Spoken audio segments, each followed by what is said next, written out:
Saúdo novamente todos que nos acompanham pelos meios de comunicação, já no mês de agosto, mês vocacional, Semana do Padre, depois do Dia dos Pais, depois dos religiosos, depois dos catequistas. Quantas vocações necessárias, bonitas na igreja. E as duas leituras de hoje nos ajudam muito bem a gente compreender a nossa vocação à vida, vocação matrimonial ou qualquer outra vocação que Deus nos dá. Belíssima a primeira leitura do profeta Jeremias. Ouvimos muito bem. Ele foi lá numa olaria e percebeu como o barro se deixava moldar pelo oleiro. E pensou, que tal se o povo de Israel fosse assim tão dócil nas mãos de Deus como este barro? Mas o meu povo não reconhece o seu barro, tem cabeça dura, é pedra. Não é barro que deixa Deus trabalhar, que deixa Deus nos moldar. E isso pode acontecer na minha vida, na vida de cada um de nós, a gente resistir ao oleiro, isto é, não reconheço que sou barro. E a palavra barro vem de humus, terra, barro, pó. E aí vem a palavra humildade. Deus só pode trabalhar com quem é humilde. Quem é arrogante, orgulhoso, soberbo, Deus ali não tem licença para moldar aquela pessoa. Então, esse grande exemplo que nos dá hoje Jeremias, essa parábola, é para que a gente deixe as mãos do divino oleiro ir trabalhando em nós, esculpindo em nós a imagem de Jesus. Todos nós somos, com o nosso barro, convidados a nos tornar cada vez mais parecidos com Jesus. E Deus Pai, o oleiro divino, vai nos dando esta graça. Mas aí então precisa deixar-se moldar. Quando um estudante se deixa moldar, ele aprende alguma coisa, senão ele acha que é melhor do que o professor. Quando seu filho, seu neto, se deixa moldar, vai se educar, senão vai ser uma pessoa birrenta na vida. Por quê? Porque não se deixa moldar. É tão triste isso, né? Quando nossos filhos não se deixam moldar. Às vezes é o esposo, às vezes é a esposa, às vezes é o bispo, é o padre, que já acham que estão prontos. Muita ilusão. Ninguém está pronto. Estamos sempre sendo moldados por essas mãos benignas, bondosas do oleiro. Lembra que quando Deus criou a humanidade, sabemos que é nesse barro que Deus nos deu a filiação divina, nos deu as graças, os dons que nós temos. Então São Paulo diz assim, nós carregamos essas coisas divinas em vasos de barro. Vamos dar um exemplo? O matrimônio, sacramento do matrimônio, é divino, vem de Deus. Mas marido e mulher, filhos, somos de barro. Então a gente, como barro, tem que se abrir ao divino. E é assim, então, que nós também, na Sagrada Escritura, encontramos aquela parábola de uma estátua. A estátua na cabeça era de ouro, depois ela era de bronze, ela era de prata, ela era de ferro, mas o pezinho era de barro. E a estátua esqueceu que tinha pé de barro e desmoronou com o seu ouro, com a sua prata, caiu no chão.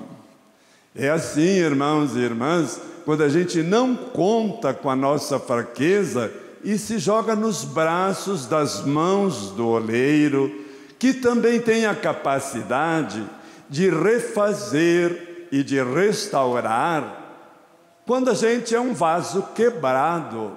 E aí está a mãe Aparecida, a imagem quebrada, quando foi pescada e quebrada depois aqui em 200 pedaços. Só não se quebraram as mãos postas, porque a oração é que vai nos restaurar. Essa imagem quebrada foi restaurada. E é isso mesmo, a grande esperança, para a gente não desanimar, quando sentimos o nosso barro, a gente sempre acreditar, Deus pode me refazer e me restaurar. E cada um de nós aqui tem uma história bonita de restauração. Deus restaurou a nossa fé, a nossa esperança, nosso matrimônio, nossa saúde, nossa vida na graça. Todo mundo aqui já fez a experiência da restauração, mas é o divino, essas mãos postas, a oração. Deus, então, podendo trabalhar com o nosso barro. Se somos pedra, aí já não dá mais para Deus trabalhar. Agora, uma coisa importante é que no barro nascem flores. Vamos perguntar aí para essa orquídea: ei, como é que você é tão bonita? É porque o meu pé está no barro. E eu transformo o meu barro em flor. Isso é que é bonito. Transformar nossa fraqueza em graças, em dons, em crescimento, mas só sendo humildes, que nós vamos exatamente dizer: Senhor, eu pequei, mas vou recomeçar. Então o barro também é o nosso chão verdadeiro, e é bom a gente na vida ter pés no chão e sempre. Quando a gente reconhece, irmãos e irmãs queridos, que nós somos de barro, então a gente também vai compreender a fraqueza do irmão, a fraqueza dos outros, e vamos até ajudar também a outra pessoa a se restaurar. Isso é bonito. A esposa ajuda a restaurar o marido ajuda a restaurar a esposa, os pais ajudam a restaurar os filhos. Isso acontece em cada dia. Então é uma leitura muito preciosa. Pois bem, chegamos no Evangelho. Jesus no Evangelho está dizendo assim: olha o reino de Deus. O reino de Deus está nas nossas mãos de barro, mas é de Deus e vai dar certo. E vai vencer. Não é o mal que vai vencer, é o reino de Deus. E deu esse exemplo.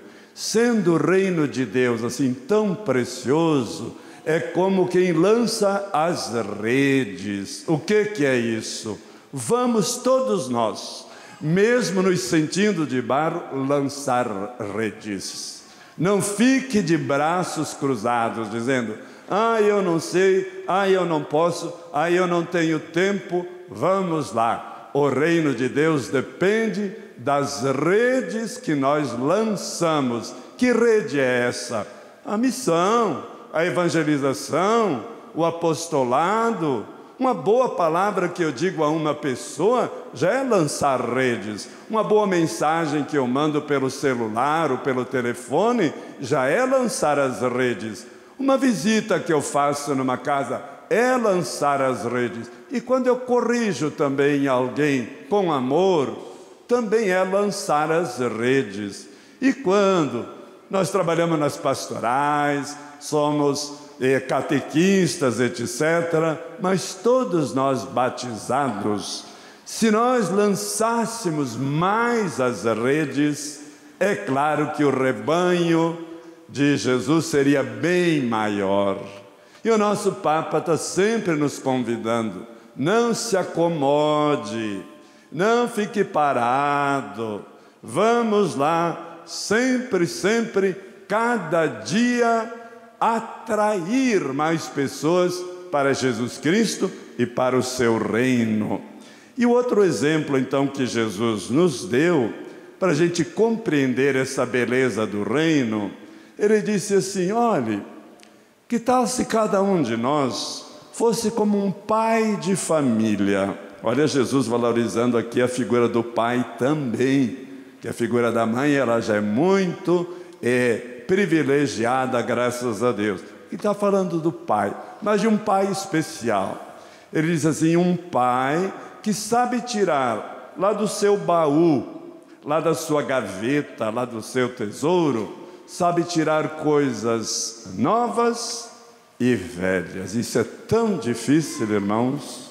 Tirar coisas velhas, que é a nossa tradição, a nossa fé, continuarmos fiéis ao nosso credo, não andar aí mudando de religião, compreendermos cada vez mais esse tesouro da nossa fé que veio de longe, a doutrina da igreja, o nosso catecismo. Então, saber valorizar a tradição.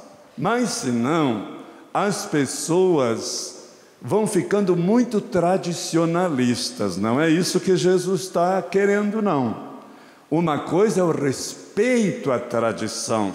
Outra coisa é ser tão tradicionalista que manda no Papa. Tão tradicionalista que se acha o centro da Igreja Católica. E vocês conhecem essas realidades e eu também. Tradição, sim. Tradicionalismo não é bom porque é vaidade. Aí é querer ser pedra.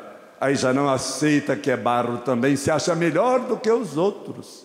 Então, tirarmos a fidelidade dessas coisas. Quer dar um exemplo?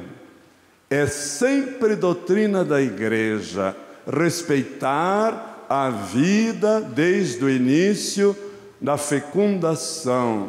Estamos aí, mais uma vez, querendo legalizar o aborto. Não, nós vamos ser firmes na tradição. Todo mundo, todos nós aqui, estamos já enfastiados de violência. E o que acontece?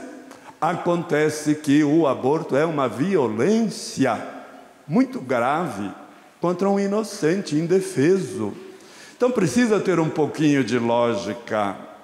Imagine se Jesus tivesse sido abortado. Poderia ter ocorrido isso. Nossa Senhora ter medo de ser apedrejada, eu vou dar um jeito aqui. Ou que Madre Teresa de Calcutá tivesse sido abortada, Santo Antônio, São Benedito e assim por diante.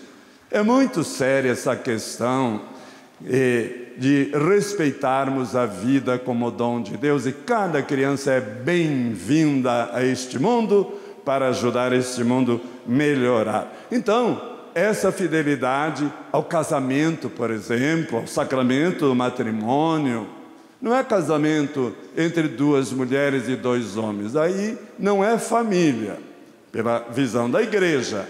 Aí é o encontro de pessoas, uma união de fato, mas dizer que é um casamento, que é um matrimônio, é claro que não é a nossa tradição que tira desse baú as coisas da tradição da nossa fé. Agora vamos tirar coisas novas. O que é essas coisas novas?